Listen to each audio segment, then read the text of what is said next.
These three tanks are in the less pretty working section of my fish room. I recently emptied the 40 gallons on the left, moved the fish into that 75 gallon and some other tanks, so I now have two open empty tanks to work with, and I'm so excited. And just because they are in the less pretty corner doesn't mean they can't look good themselves. The first thing we need to do is put more sand substrate in this tank to give it a better sense of depth and realism. I'm using a mix of pool filter sand, which I like in all my tanks, but sometimes it can be a little too monochromatic and not gives enough sense of texture. So I'm also mixing in some play sand. I got a darker play sand, which has a little smaller grain size, and I think when these two mix together, they will look very natural and give a good aesthetic.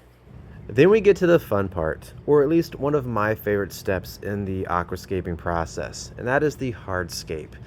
Building out your stonework, and even later we get to the woodwork.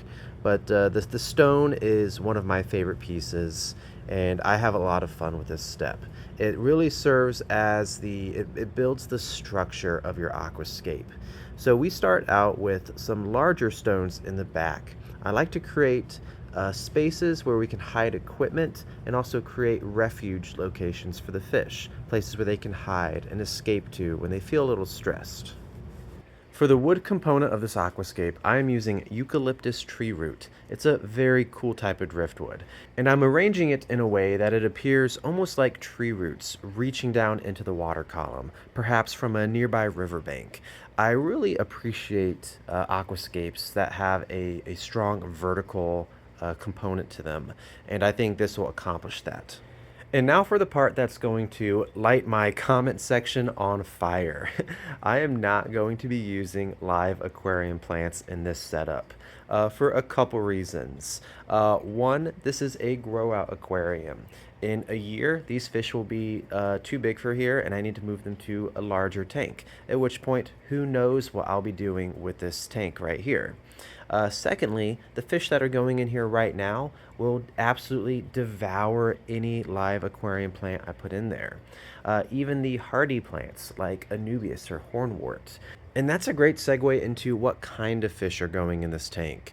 I am putting in younger versions of this fish right here. This is the Paratroplus damii. This is quite probably the rarest fish I've ever kept. It is an endangered cichlid from Madagascar, one that I keep for conservation purposes. It is my goal to breed these fish and propagate them further throughout the hobby, so I'm shooting for the stars here. Back to the new setup, I've added a few artificial plants of various heights to create a more natural appearance, and now it just needs to be filled with water. So while that happens, we're going to switch gears to the bottom aquarium. This one is going to be pure rockscape, and I'm using one of my favorite stones for it. This is called Sirius stone, also known as mountain stone. This is a great rock to use for aquascaping because it has a huge amount of character and detail to it. I like to pile them up in a way to almost resemble mountains as seen from a distance. Now the challenge with this scape is that I'm using only rock because this is a grow out aquarium for Malawian cichlids, and I don't really enjoy using driftwood or artificial plants with those types of fish. The difficulty lies in eliminating all gaps between rocks. You really need a seamless appearance, otherwise the illusion of a mountain range is pretty much ruined.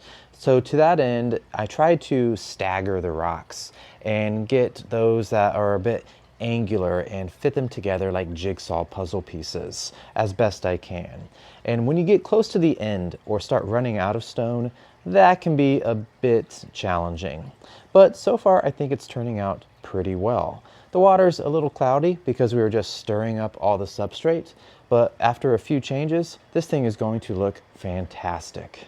It will be a great home for the babies of these fish. This tank is going to grow out baby Exochromis anagennis, also known as the 3-spot torpedo cichlid. This is a very cool haplochromine from Lake Malawi in Eastern Africa. I have a group of adults with not the best ratio of males to females, but I was able to breed them, and I'm going to grow up their children and have a much better colony in the future. So why don't we go ahead and introduce them to their new home. These fish are about 1 inch right now, and we have 25 of them. So they will do just fine in this 40-gallon breeder for approximately 1 year or so, after which we'll move them to bigger spaces. And the fish adjusted very well. Here we are about a month later, and they're doing phenomenally. And I think the Aquascape came out looking pretty darn good too. I'm very happy with it. It has a little bit of algae growing on the rocks now, which I don't mind. I think it adds to a natural feel. But you know, I'm curious to hear what you guys think of it. Let me know in the comments. But before you head down there, let's go ahead and introduce the other fish to the new tank up top. These are the young Paratroplus damii, and I'm being very gentle with them because these are some of my most prized fish. We're adding 5 juveniles to this 40-gallon breeder. And 1 month later, I am very happy with this Aquascape, and the fish settled in quite well. Unfortunately, they're being a little camera shy, so we're not going to see them today. This species is typically pretty shy until they get larger.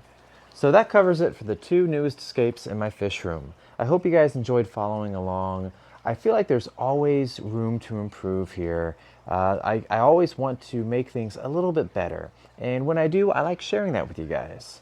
Let me know in the comments if there's anything else you'd like to see, but until next time, take it easy.